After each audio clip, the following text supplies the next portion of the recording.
Selamat siang, salam sejahtera untuk kita semua. Salam Om Swastiastu, Namo Buddhaya, salam kebajikan. Yang saya hormati Ibu Dr. Setiawati MPD selaku Kepala Sekolah SMP Negeri 4 Surabaya.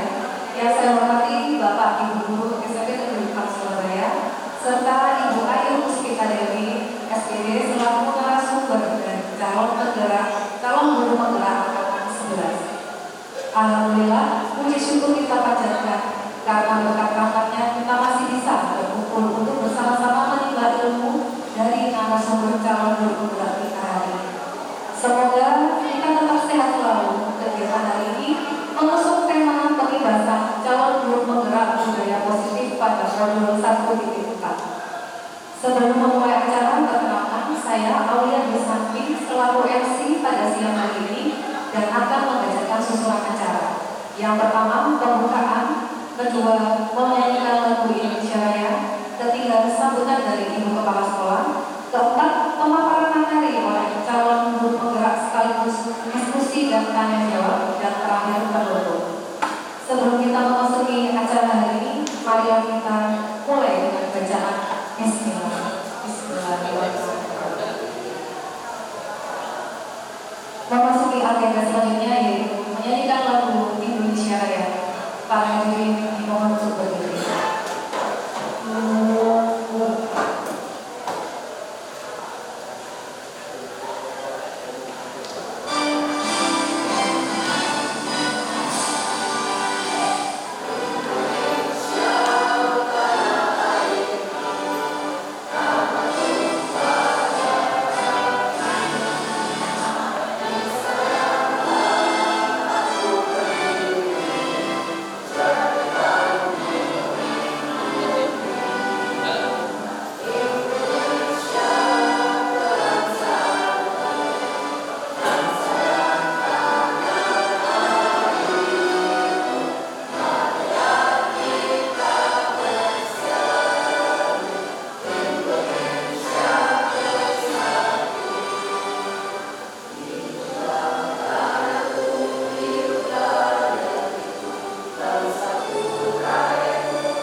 Selanjutnya sambutan akan disampaikan oleh Ibu Dr. Setiawati MPD selaku Kepala Sekolah SMP Negeri 4 Surabaya.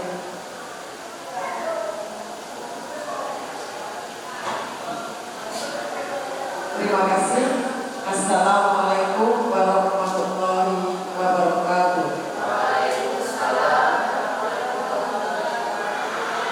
Salam sejahtera dan salam sehat untuk kita semuanya.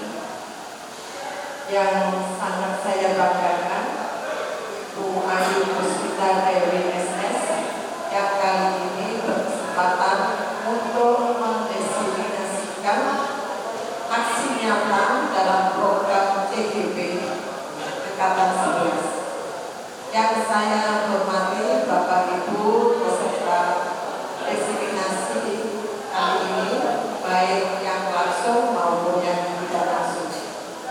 Alhamdulillah kita semuanya dalam keadaan sehat walafiat bisa mengikuti kegiatan ini. Mudah-mudahan dalam pengibasan ini aksi nyata dari CGP SMP Negeri 4 Surabaya ini kita bisa memperoleh manfaat baik untuk diri sendiri maupun untuk sekolah di mana kita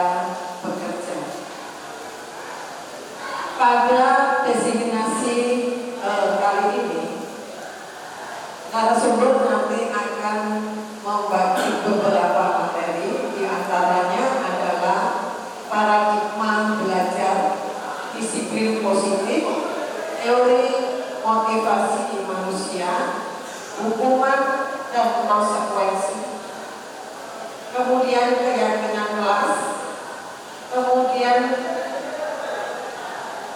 posisi kontrol guru, segitiga distribusi, dan kebutuhan dasar manusia. Bapak Ibu yang sangat saya banggakan, marilah kita ikuti kegiatan ini dari awal sampai akhir secara utuh sehingga kita bisa menerapkan di tempat kita bekerja masing-masing, di sekolah kita masing-masing, agar kita bisa mencapai visi-misi di sekolah kita masing-masing.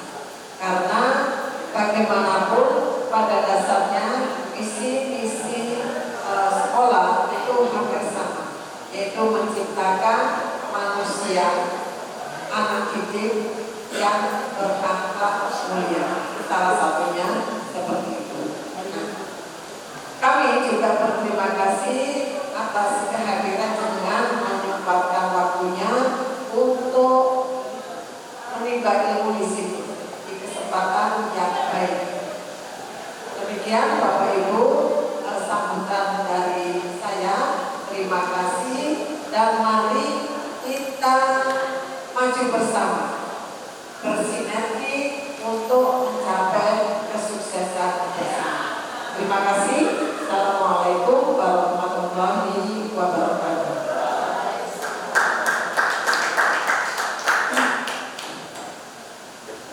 Kami sampaikan terima kasih. Selanjutnya memasuki acara ini yaitu pemaparan materi oleh calon guru penggerak sekaligus diskusi dan tanya jawab yang dipandu secara langsung oleh Ibu Ayu Mustika dari SKS. Kepada Ibu Ayu disilakan.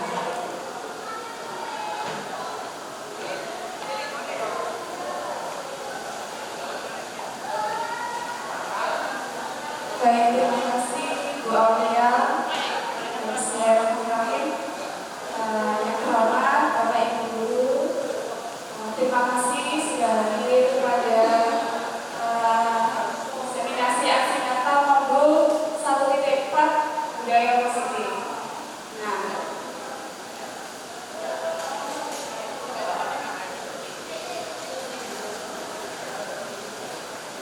baik, di sini sebelum kita mulai diskusi kelas ya, kita akan membuat kesepakatan forum diseminasi. Nah, biasanya setiap tahun ajaran baru kan Bapak Ibu juga membuat keyakinan kelas sebelum memulai tahun ajaran baru ya, sebelum memulai.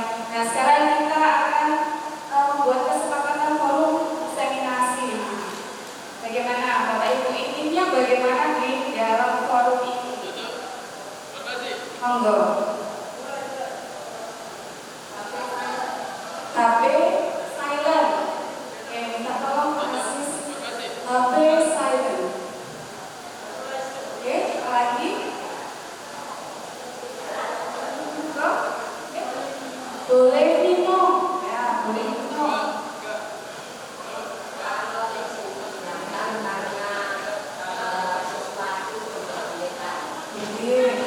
Izin, boleh izin ke belakang.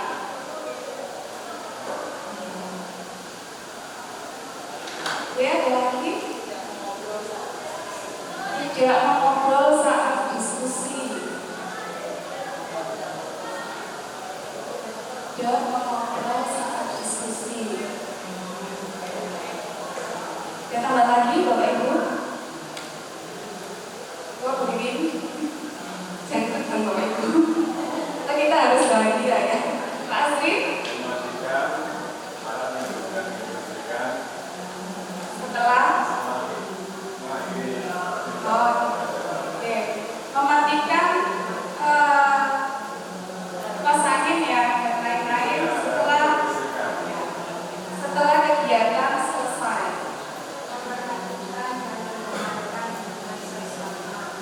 Memperhatikan dan mendengarkan dengan sesama.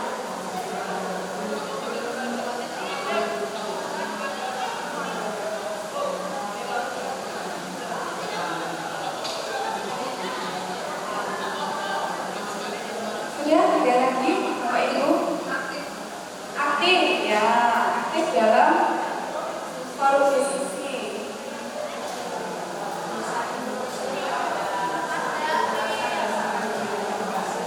Boleh interupsi, gimana Bapak Ibu? Boleh menambahkan atau menyela.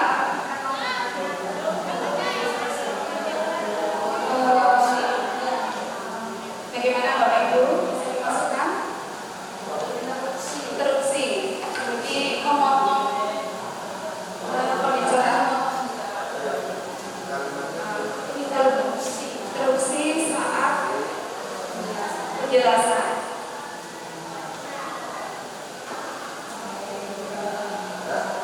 Ada lagi Bapak Ibu? Kalau sudah cukup kesepakatan dari forum ini, kita baca lagi ya Pak. Oke.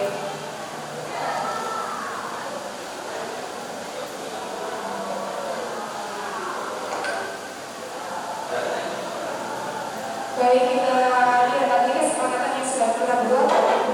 HP silent, boleh minum, boleh izin ke belakang, boleh izin ke belakang, tidak mengobrol saat diskusi, mematikan seluruh peralatan listrik, memperhatikan dan mendengarkan dengan seksama itu mendengarkan.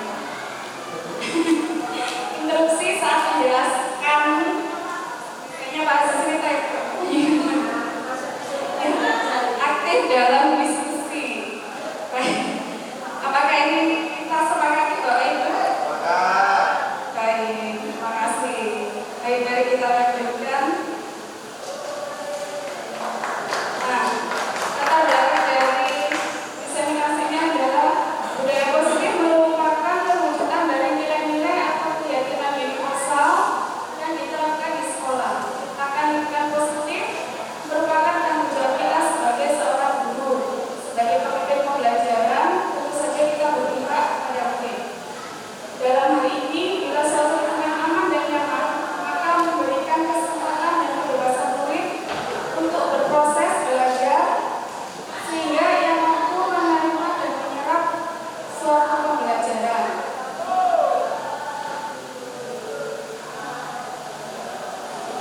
Baik, di sini eksplorasi konsep yang akan saya diseminasikan. Ini saya juga masih belajar di Bapak Ibu. Saya akan berusaha menyampaikan apa yang sudah saya dapatkan. Yang pertama adalah di situ positif dan nilai-nilai kebajikan universal. Kedua, teori motivasi, hukuman dan penghargaan juga restitusi. Ketiga, keyakinan kelas. Keempat, kebutuhan dasar manusia dan dunia berkualitas. Kemudian restitusi, di sini 5 posisi kontrol. Yang terakhir, restitusi juga dengan segitiga restitusi. Baik, kita akan melihat video pengantar berikut ini.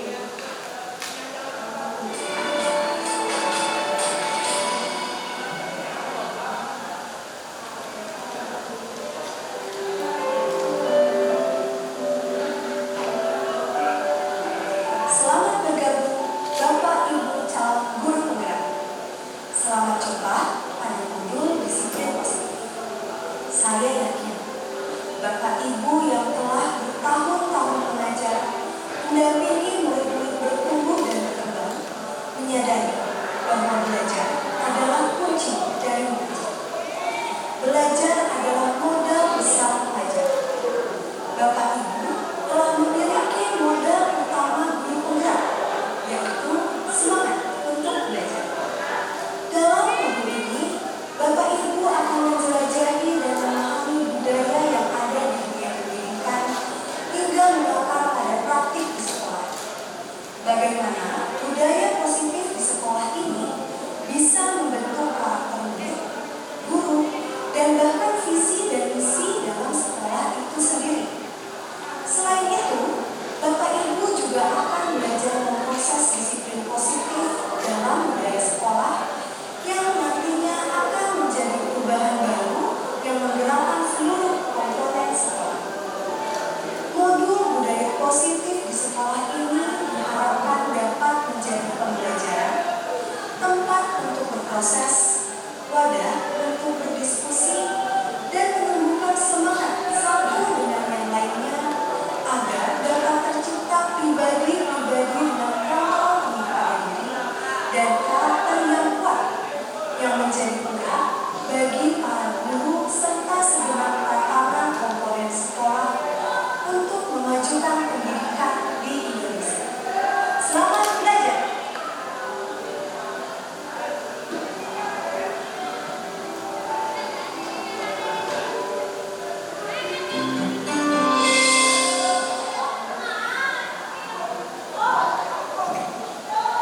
Baik Bapak Ibu,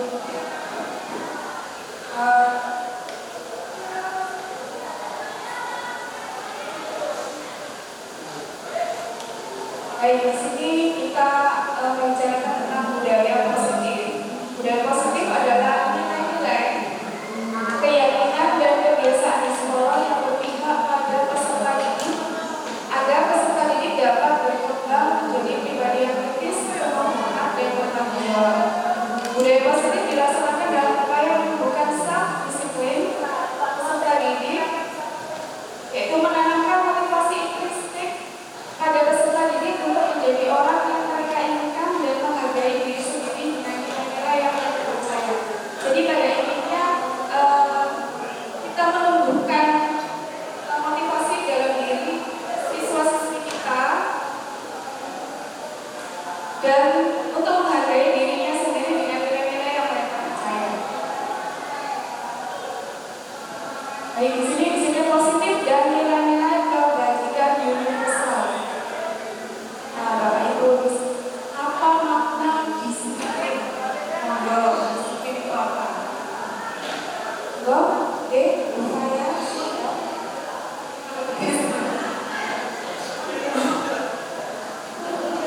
Menurut saya disiplin itu sifat tertib pada peraturan dan melaksanakan peraturan yang ada, itu saja. Baik, terima kasih Bu Faya. Ada lagi Bapak Ibu? Go. Taat pada aturan yang ada. Baik, menurut Bu Faya dan Bu Limin, disiplin itu lebih taat pada aturan ya. Baik, kita lihat. Mungkin ada lagi? Kita lihat ya di sini. Nah, kata disiplin sering dikaitkan dengan tata tertib, teratur, dan kepatuhan pada peraturan. Kata disiplin juga sering dihubungkan dengan hukuman. Padahal itu sungguh berbeda karena belajar dengan disiplin tidak harus memberi suatu hukuman. Justru itu adalah salah satu alternatif terakhir dan kalau perlu tidak digunakan sama sekali. Nah, di sini disiplin artinya belajar. Nah, dari kata disiplina, disiplin mengacu pada tanggung jawab. Nah, sebetulnya mengacu pada tanggung jawab yang muncul dari dalam diri.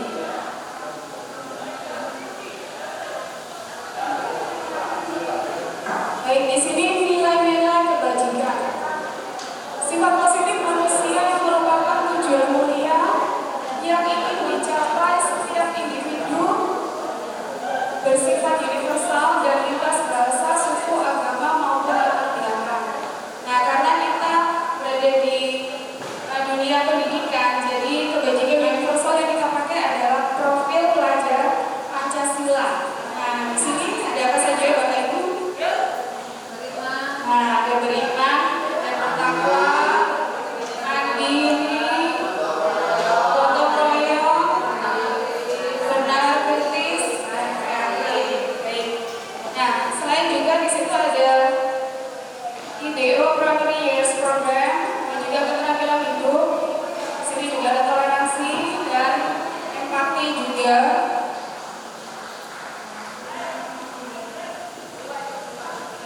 Oke, di sini kita masuk ke sebelum kita masuk ke teori motivasi, apakah ada yang ditanyakan dari disiplin tadi? Go. Sebelum kita masuk ke motivasi, hukuman dan penghargaan, diskusi ada hubungannya nih Bapak Ibu siswa. Kita lanjut ya.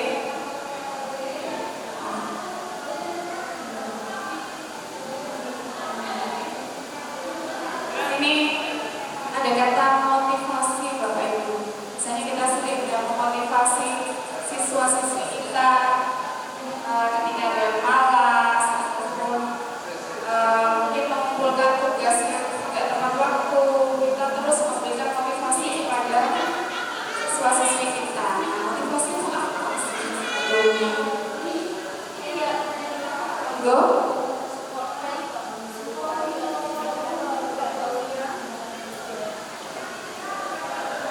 Motivasi itu sebuah support atau dukungan.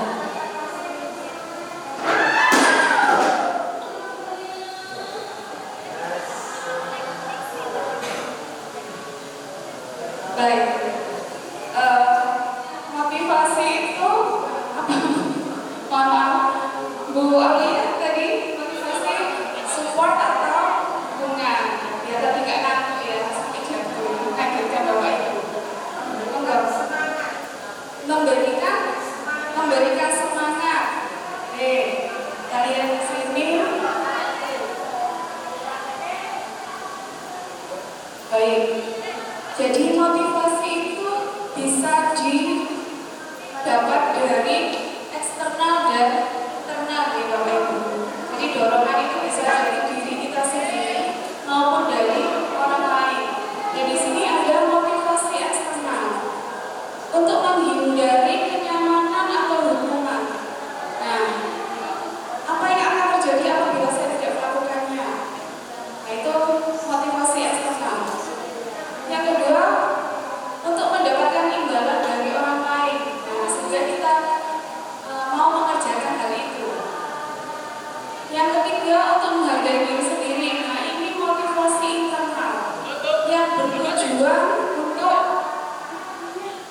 disiplin positif yang muncul dari dalam diri kita. Itu yang paling penting.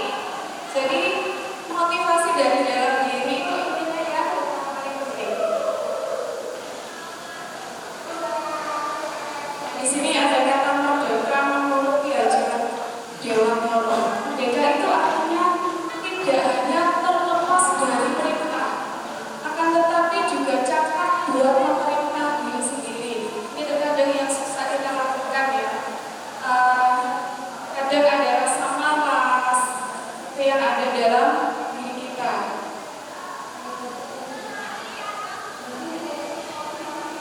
Dihukum oleh penghargaan ini juga sama seperti motivasi eksternal tadi. Kalau kita melakukan sesuatu ingin mendapatkan penghargaan, itu kan tidak tumbuh dari dalam diri sendiri. Penghargaan yang menghukum. Nah, sepertinya kita mendapatkan penghargaan, tapi nyatanya tidak. Kita kan terpaksa ya melakukan hal itu.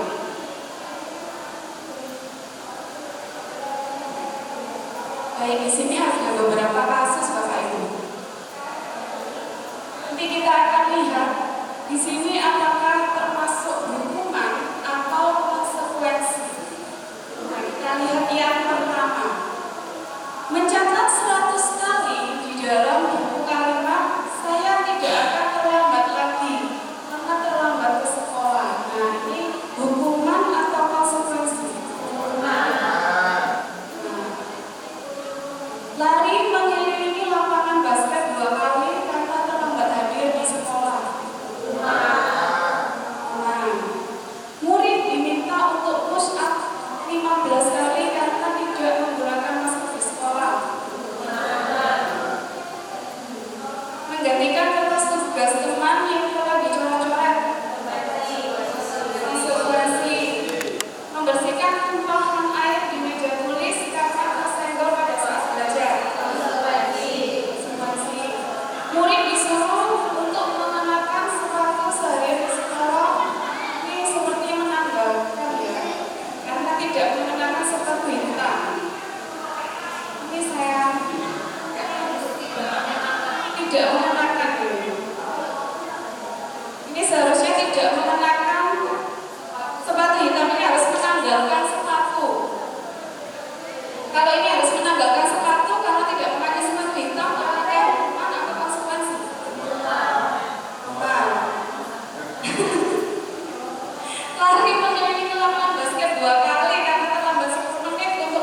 Ya,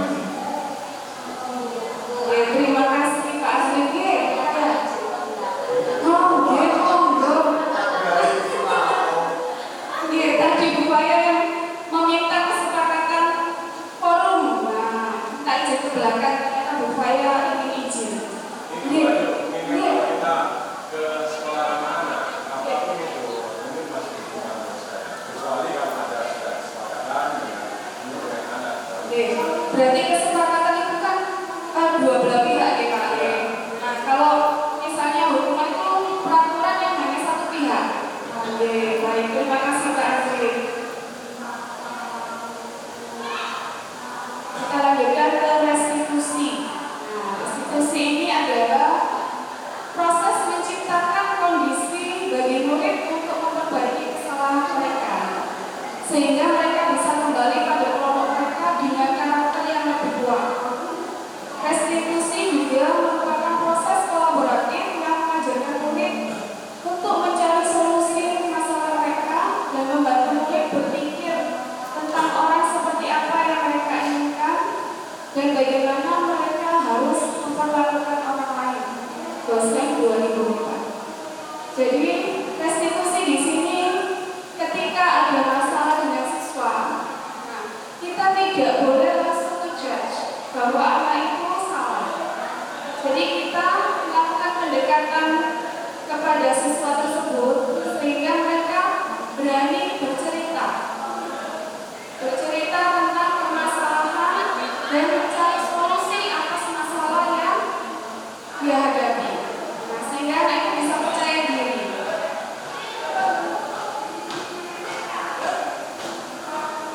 Sini ada 9 ciri-ciri restitusi. Yang pertama, bukan untuk menebus kesalahan, namun untuk belajar dari kesalahan. Nah, itu tadi. Jadi nggak boleh langsung ngejudge dari kesalahan dia itu apa yang bisa diambil hikmahnya gitu ya. Memperbaiki hubungan. Yang ketiga, tawaran bukan paksaan.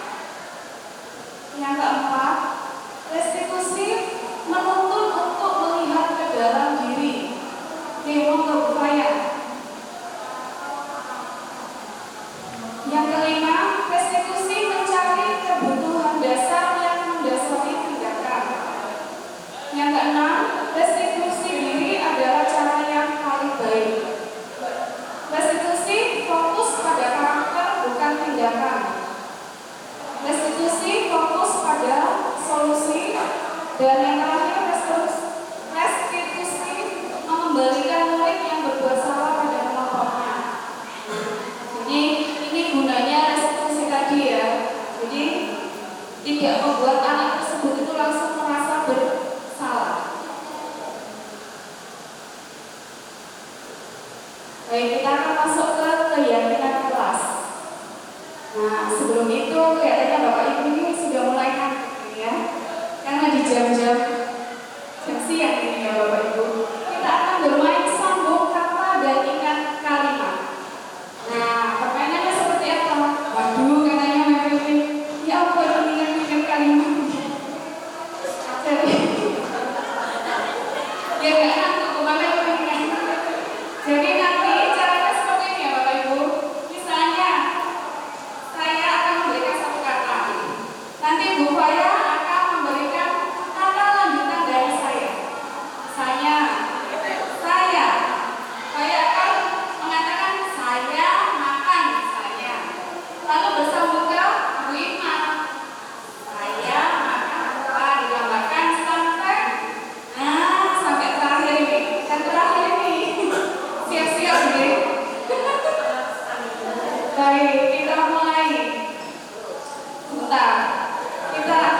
Jangan dari belakang dulu ya. Oh ya, baik. Permintaan dari Pak Azli.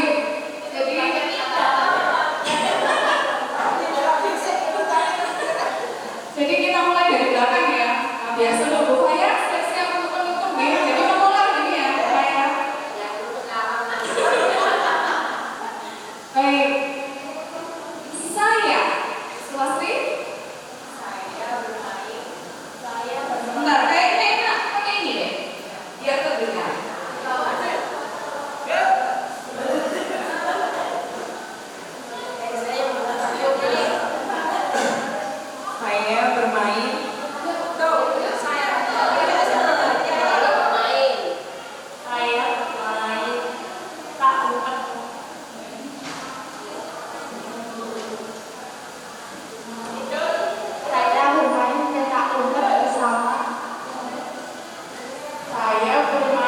peta umpet bersama teman.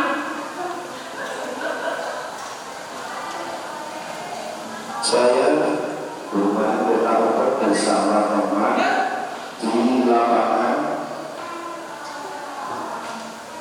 Saya bermain petak umpet di lapangan. Saya bermain petak umpet bersama di lapangan pada saya bermain petak umpet bersama teman di lapangan pada sore hari.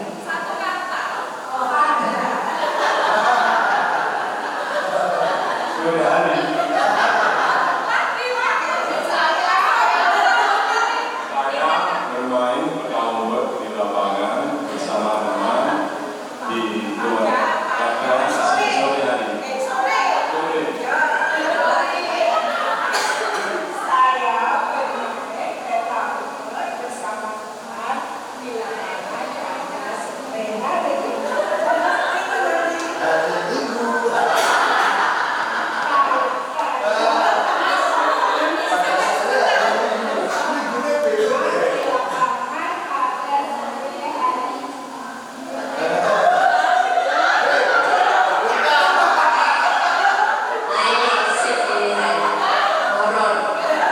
Saya bermain peta umpet bersama teman di lapangan pada sore hari Jumat Kliwon.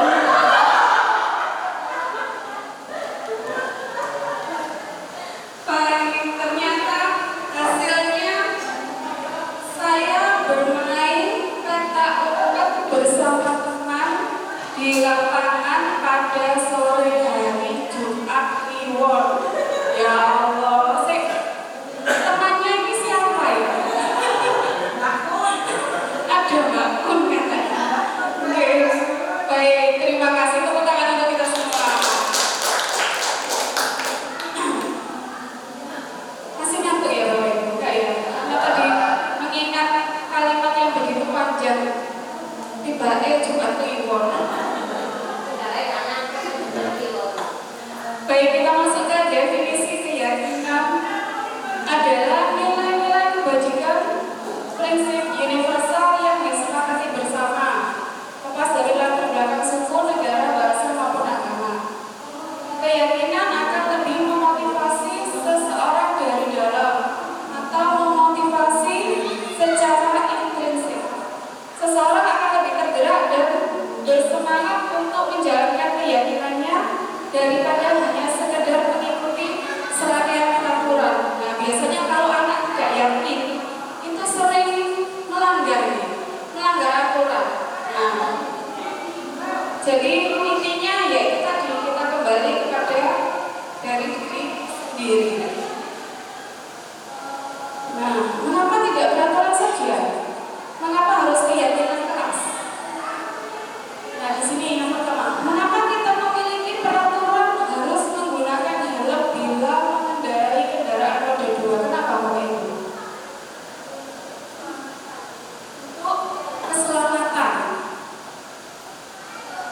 Yang kedua, mengapa kita memiliki peraturan 3M, menggunakan masker, mencuci tangan, dan menjaga jarak 1,5 meter pada saat COVID, Bapak Ibu? Mengapa? Virus COVID ya, mencegah menularnya virus COVID. Yang ketiga, mengapa kita memiliki peraturan harus datang tepat waktu pada saat mengikuti pelatihan? Seperti ini tadi Bapak Ibu sudah, alhamdulillah sudah tepat waktu. Mengapa ini? Agar tidak molor, agar tidak tertinggal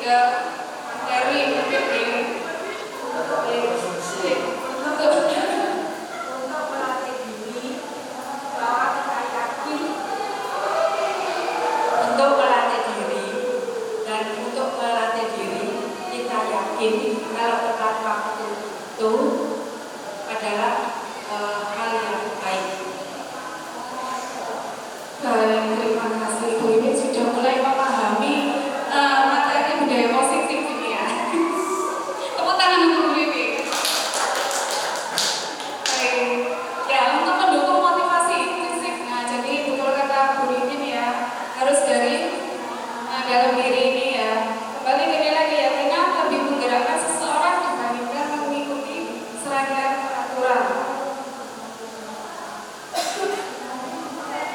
Baik, di sini tujuan keyakinan dan kesepakatan kelas menciptakan pembelajaran yang berpusat pada murid, memunculkan keterlibatan murid dalam menentukan kelas yang diinginkan, sehingga murid lebih bertanggung jawab akan keputusan yang sudah mereka ambil.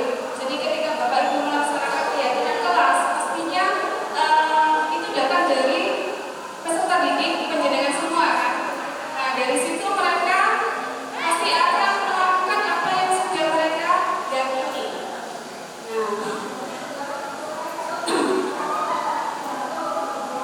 Nah di sini perbedaan kesepakatan dan keyakinan kelas. Kesepakatan kelas lebih rinci dan detail, sedangkan keyakinan kelas lebih bersifat abstrak. Kesepakatan kelas konkret dan lebih mirip pada peraturan, kalau keyakinan kelas berisi nilai-nilai kebajikan yang diyakini secara universal, misalnya datang tepat waktu, nilai kebajikannya adalah disiplin, kerjakan tugas dan mengumpulkan tepat waktu juga disiplin. Nah itu adalah contohnya. Tanggung jawab juga.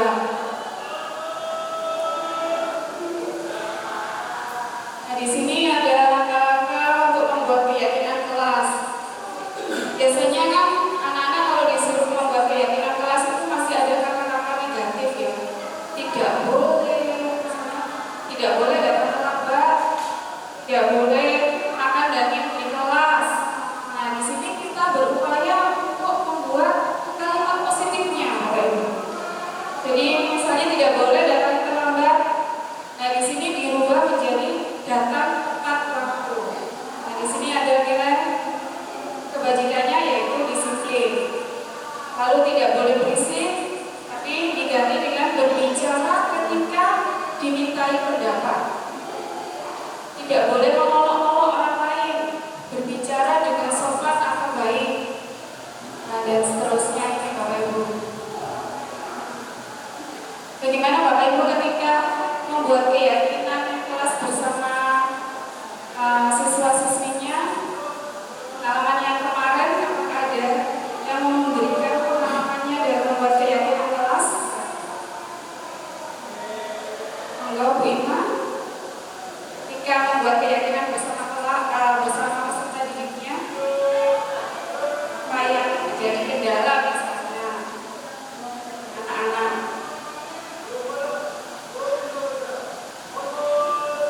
Terima kasih Bu Ayu.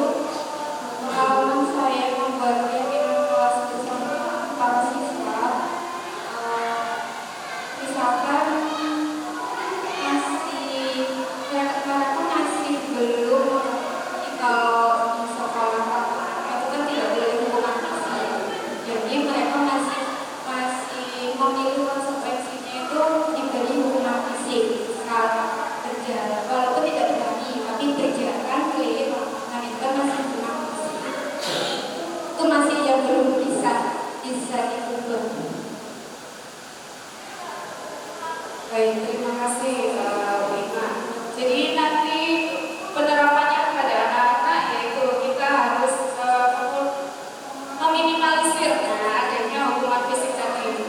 Anak sekarang itu mendingan dihukum keliling lapangan daripada saya harus mengerjakan ini. Nah, di situ kita harus merubah mindset mereka bahwa hukuman fisik itu tidak boleh, tapi harus memotivasi intrinsiknya. Kita lanjutkan. Nah, di sini ada beberapa peraturan, Bapak Ibu. Kita akan menjawab bersama-sama nih. Keyakinan kelasnya apa dari beberapa peraturan di slide ini. Selalu kembalikan buku ke tempatnya. Disiplin. Dilarang mengganggu orang lain.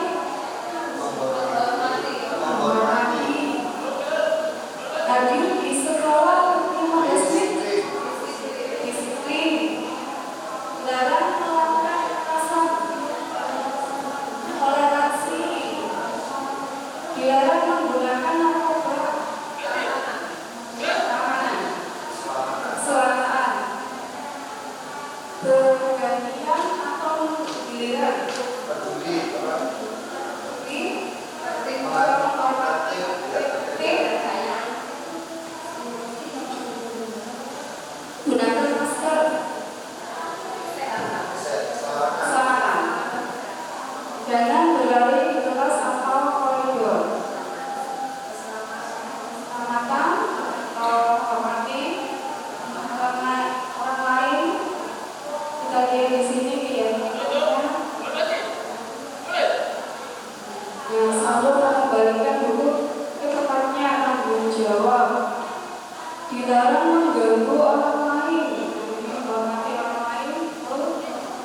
hadir di sekolah 15 menit, menghormati orang lain atau berhubungan, dilarang melakukan kekerasan, keselamatan, dan menghormati orang lain, dilarang menggunakan narkoba di sini, kesehatan, pemahaman media, bergantian atau menunggu giliran, menghormati orang lain, bersabar juga bisa, gunakan masker, kesehatan dan keselamatan, jangan berlari di kelas atau koridor, keselamatan dan keamanan.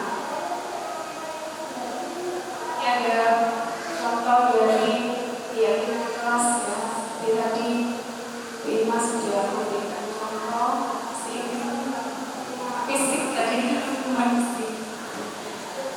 Baik, sini kita akan masuk ke kebutuhan dasar manusia dan dunia berkualitas. Nah, menurut Bapak Ibu, kebutuhan dasar manusia itu yang bagaimana? Kebutuhan sandang, pangan, papan. Kebutuhan pokok.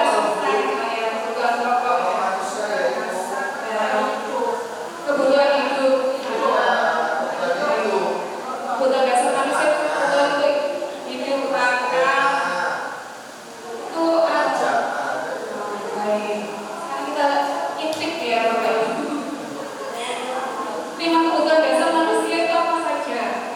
Kalau dulu, nah di sini merupakan unsur yang dibutuhkan oleh manusia dalam menjaga keseimbangan baik secara fisiologis maupun psikologi.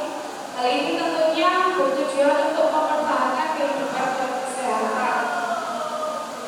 Nah di sini ada kebutuhan dasar manusia itu ada 5 Bapak Ibu. Ada yang pertama yaitu bertahan hidup.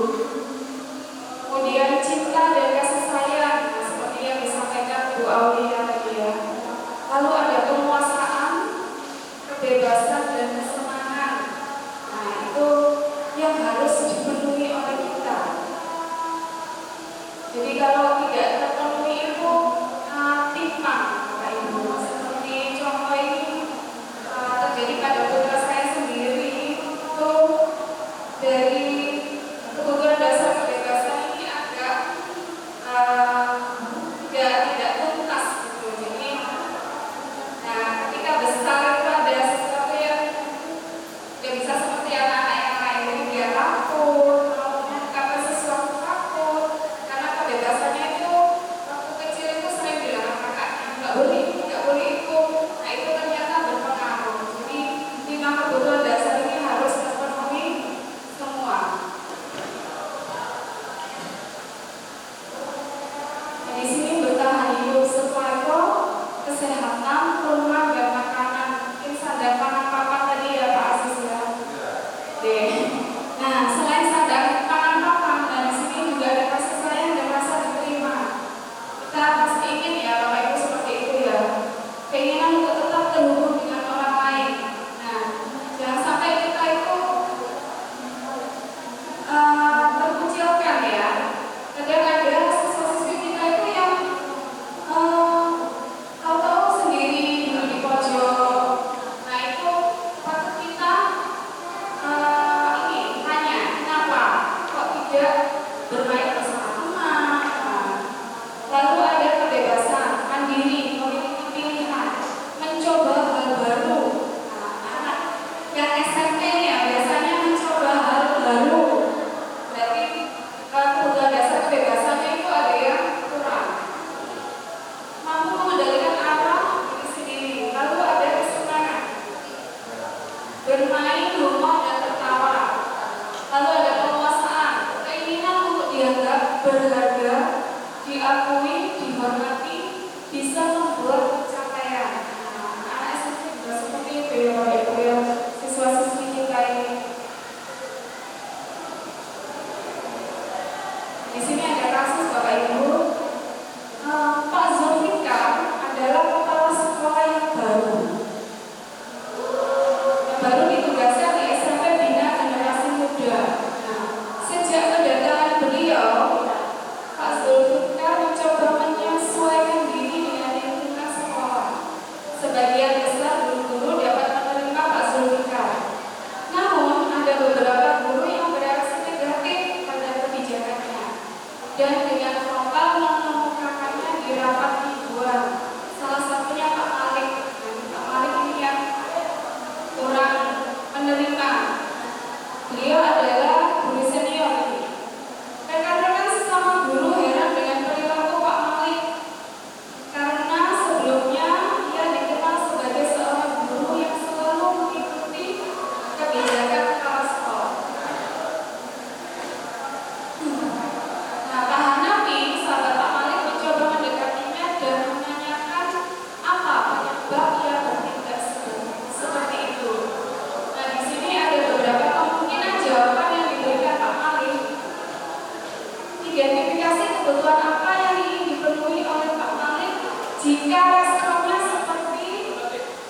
tolong sebelah kiri itu.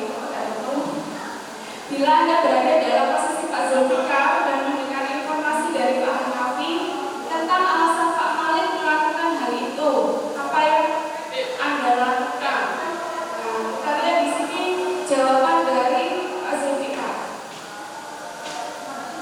Maka Pak Hanafi bertanya, nah, Pak Malik menjawab, bisa saja sih, aku senang lihat tekstur baru itu kebingungan.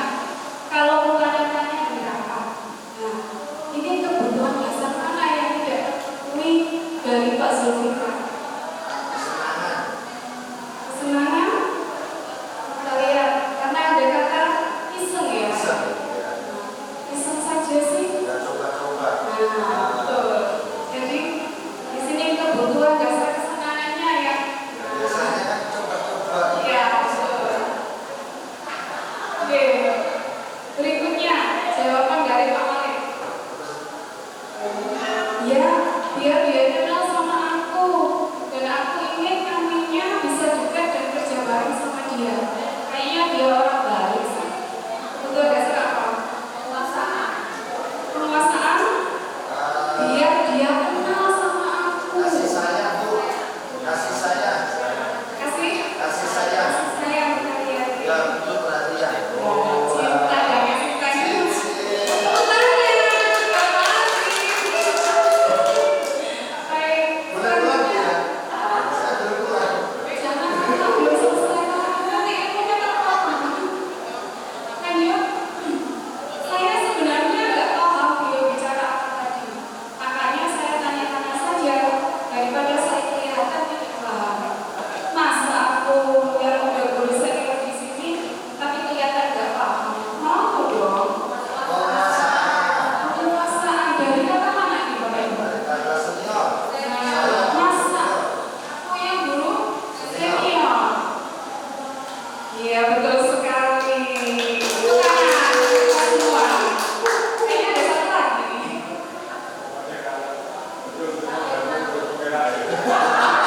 Berarti harus bergerak ya, Pak. Iya betul. Jadi tergerak, bergerak, menggerakkan. Jangan ditambah Pak. Baik, sekarang jawaban dari Pak Malik. Gaya omongnya Pak Zulfikar itu monoton sekali ya. Bosan jadi mendengarnya. Saya pikir tidak akan selesai-selesai. Ngomongnya begitu aja. Gak ada cara lain ya untuk menyampaikan materi dia. Nah, ini apa? Kebutuhan dasar, jangan-jangan ini saya ya. Ngomong. Ternyata kok gitu-gitu aja ya. Kebebasan kita lihat di sini. Iya betul sekali Bu Lanita. Jangan-jangan berarti kalau iya ya. Mulai kalau saya itu Bapak Ibu boleh diminum. Iya, cicilnya boleh Pak. Nanti ya Pak. Baik, di sini ada posisi kontrol.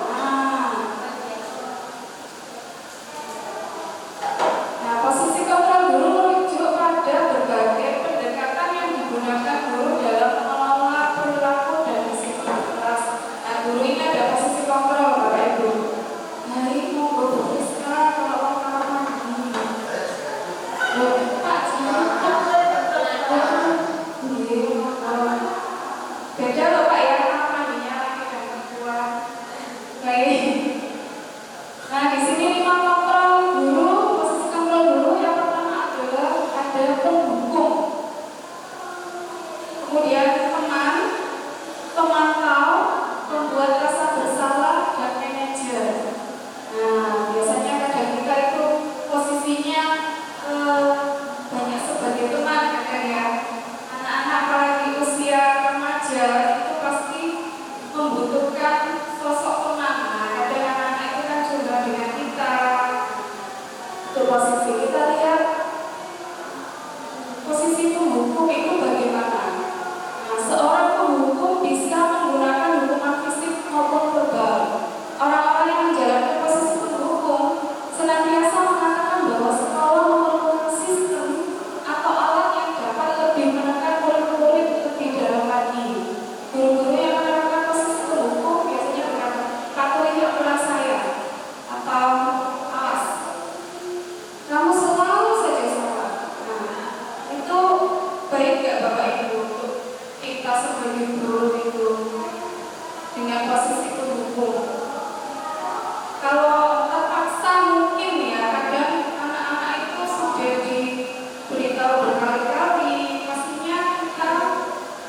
bisa mencapai posisi pendukung.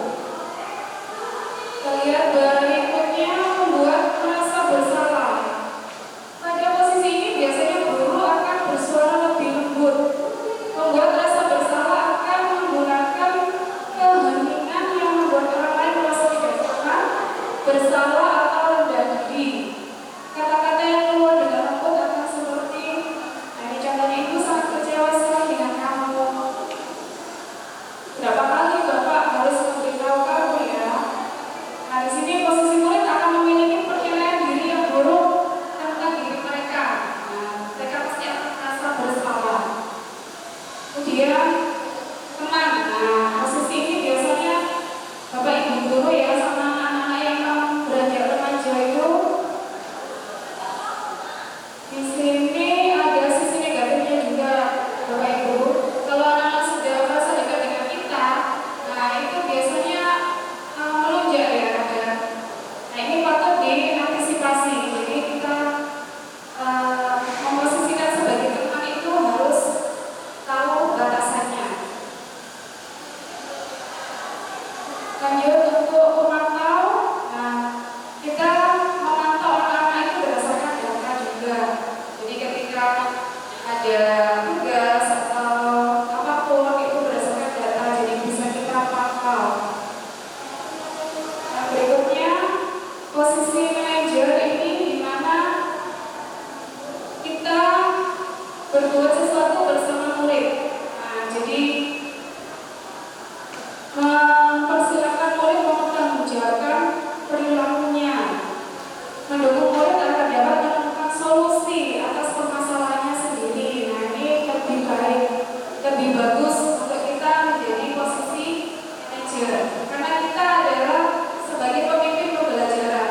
Nah dari mulai awal kita dalam posisi manajer, kadang kita bisa masuk menjadi posisi teman, kadang menjadi posisi pendukung.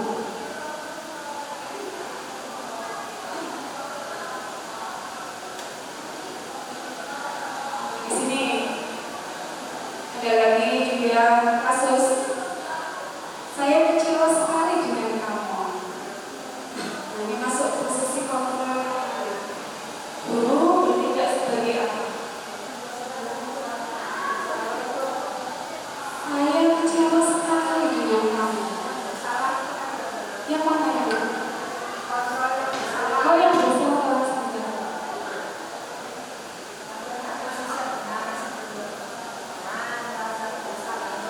Membuat merasa bersalah, jadi menanyakan dengan suara lembut.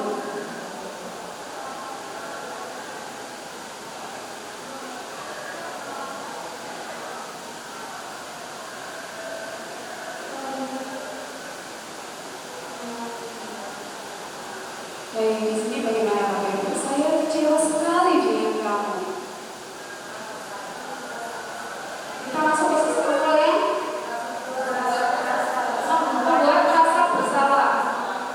Kamu tidak benar melakukannya. Nah, membuat rasa bersalah. Ayolah, lakukan demi ibu bapak. Teman, apakah kamu mau mendapatkan sertifikat bintang hari ini? Bagaimana? Manajer, bagaimana kamu bisa menyelesaikan masalah ini? Manajer, kamu selalu yang paling terakhir. Pendukung, ya. Betul sekali. Yang pertama adalah membuat orang merasa bersalah. Kemudian yang tidak pernah mencari itu pendukung. Lakukan demi bapak ibu, teman. Lalu stiker bintang karena ada datanya ya. Stiker bintang itu pasti tahu berapa yang sudah dia dapat. Lalu menyelesaikan masalah manajer. Selalu yang paling terakhir pendukung. Baik. Segitiga restitusi. Nah, sebelum kita masuk ke segitiga restitusi, kita joget dulu ya.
dosen di 2004. Baik, di sini ada ilustrasi masalah yang terjadi di sekolah kita. Nah, kemarin sudah saya selesaikan sebagai wali kelas dengan segitiga restitusi. Ilma Aulia Salsabila adalah murid kelas 9C di SMP Negeri 4 Surabaya. Berdasarkan laporan dari Bu Rizda, guru bahasa Jawa, pada saat mengajar, Ilma berkata tidak sopan yang terdengar oleh Bu Rizda. Kemudian Bu Rizda melaporkan hal ini kepada Mem Ayu selaku wali kelas 9C. Lalu Mem Ayu mengajak Ilma untuk datang ke ruang bimbingan konseling untuk menyelesaikan masalah dengan segitiga restitusi. Nah, di sini kita tidak langsung ngejudge kenapa dia berkata kotor.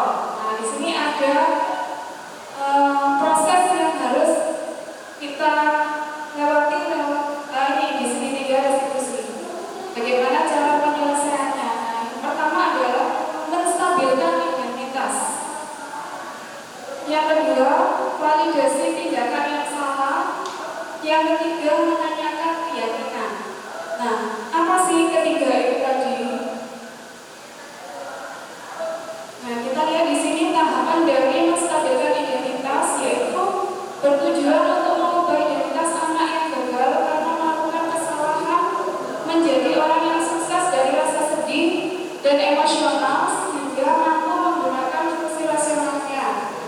Nah, di sini ketika saya menyelesaikan dengan Ilma, itu saya tanyakan mengapa?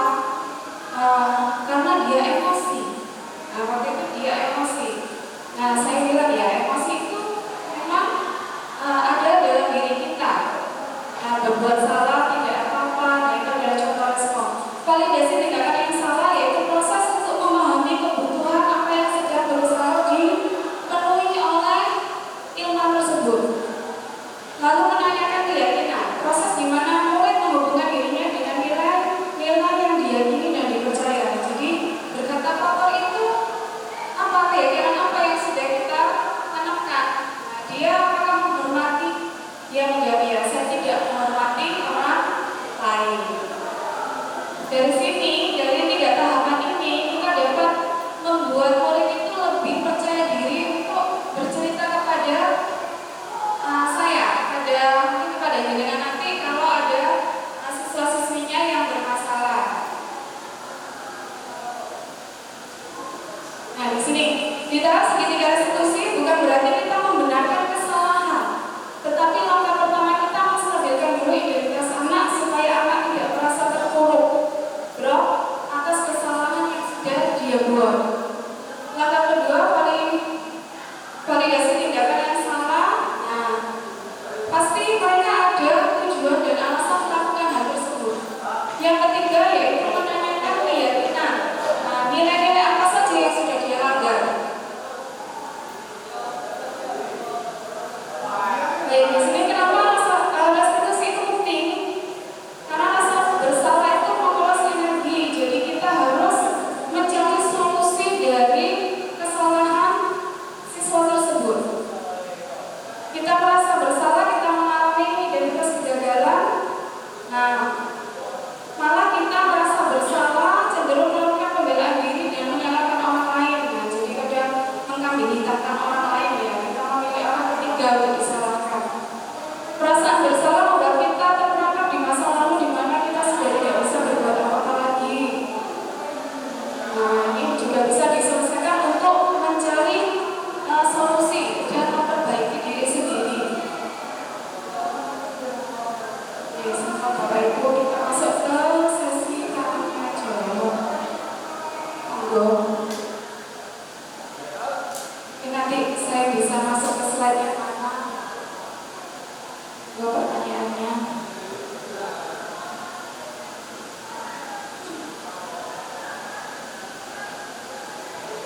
Oke, Bu Aulia, monggo bisa maju ke depan. Tidak dibawa. Terima kasih Bu Ayu. Pertanyaannya dari saya adalah segitiga restitusi. Jika ada masalah, apakah semua masalah bisa kita gunakan segitiga restitusi?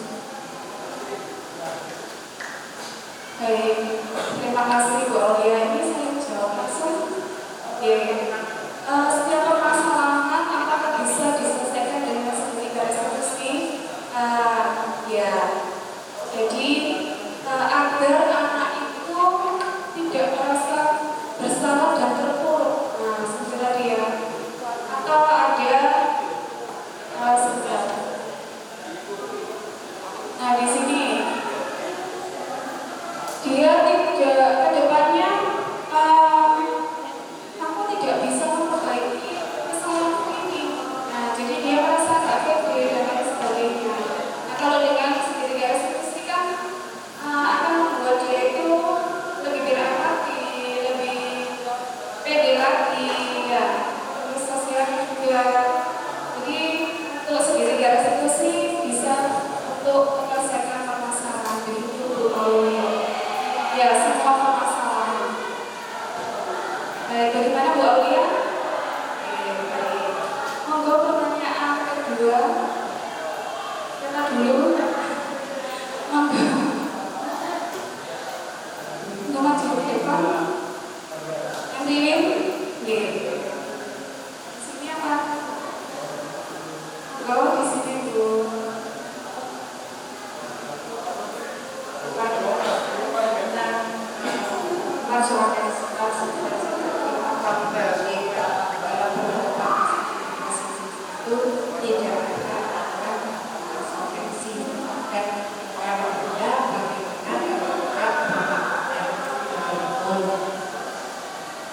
Baik, terima kasih yang dikirim dalam ini di sini ya, penerapan budaya positif. Apakah perlu ada aturan atau tidak? Di dalam masyarakat itu kan kita pasti ada aturan, dan itu pasti juga ada konsekuensi. Nah, dalam penerapan di sekolah itu juga sama, ada aturan yang sudah diyakini oleh kita semua dan harus dilaksanakan juga. Jadi aturan itu pasti ada. Jadi untuk disiplin itu tadi, untuk budaya positif perlu diimplementasikan di sekolah agar peraturan dan keyakinan itu dapat terlaksana dengan baik. Begitu, Bu. Ya, Bu Ina. Satu lagi. Atau ada lagi? Yang terakhir, Bu Ina. Oh iya, Bu Ina terakhir.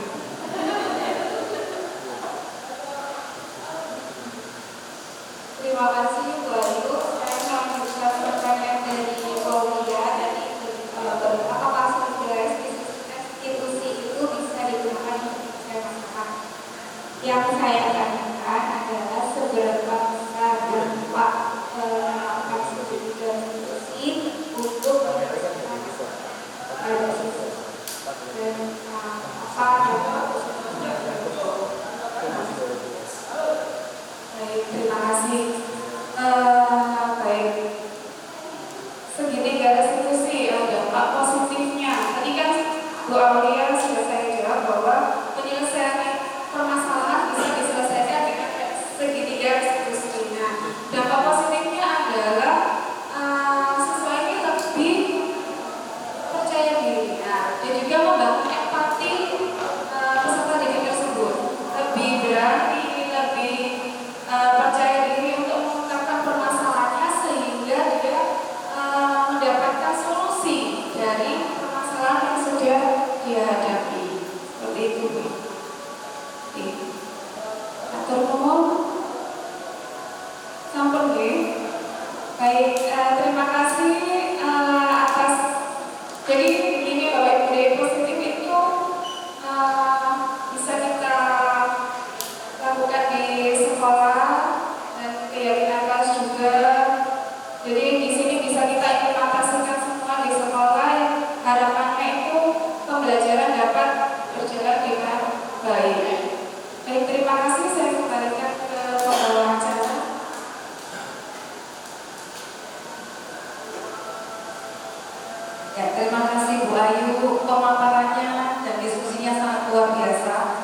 sehingga kita bisa mendapatkan banyak bekal dan bisa diaplikasikan saat kita mengajar di sekolah lagi Bapak Ibu ya. Bagaimana Bapak Ibu, senang? Bisa dimengerti lagi pemahaman-pemahaman dan materi-materi yang diberikan oleh Bu Ayu? Bisa, alhamdulillah. Terima kasih banyak kepada narasumber calon guru penggerak angkatan 11 serta para peserta yang telah menyimak acara dari awal sampai akhir. Saya mewakili kegiatan hari ini yang bertugas menyampaikan mohon maaf atas kesalahan kata dan perbuatan. Akhir kata, terima kasih teman-teman. Wassalamualaikum warahmatullahi wabarakatuh.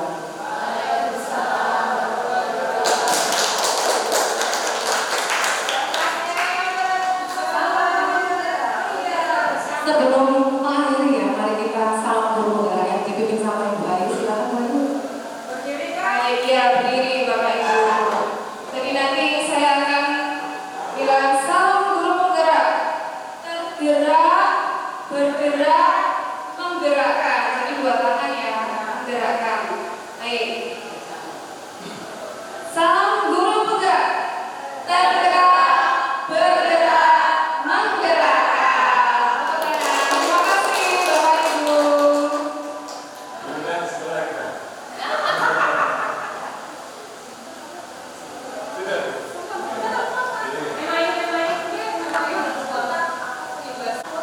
Terima kasih kepada Bu Ayu yang telah memberikan pemahaman pada kita tentang budaya positif dan untuk budaya-budaya positif yang disampaikan tadi yang sudah panjang lebar dan akhirnya nantinya insya Allah kita akan terapkan di dalam pembelajaran kehidupan dan pembelajaran ini karena materi tadi yang disampaikan itu cukup bagus dan juga cocok dengan ya, situasi sekarang. Di antaranya tadi yang lebih tertarik ke saya ke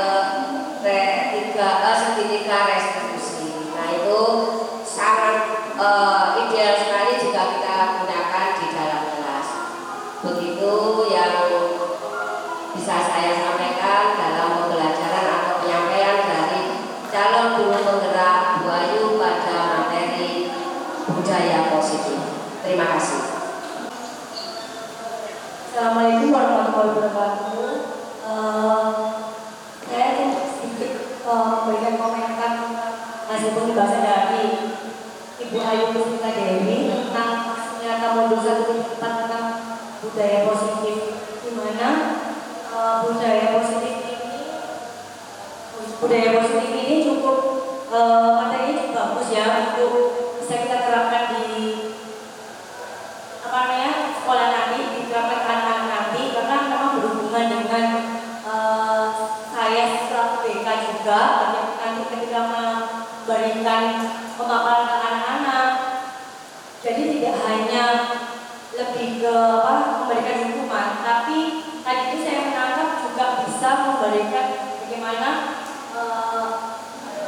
lebih ke konsekuensi yang baik seperti itu. Jadi lebih ke self disiplin, peserta didik juga bisa menanamkan motivasi di mana pada peserta didik orang yang mereka inginkan menjadi menghargai dirinya sendiri. Misalnya contohnya ketika kita tadi yang dijelaskan oleh Bu Ayu tadi, ketika dia terlambat, dia harus menuliskan tulisan status karena itu. Tapi tidak hanya seperti itu, tapi dia memberikan keyakinan, murid itu bisa memberikan keyakinan kepada kita bahwa dia tidak akan terlambat lagi seperti itu. Terima kasih. Semoga apa yang dipaparkan oleh Mama Ayu pada siang hari ini bermanfaat buat kita semua.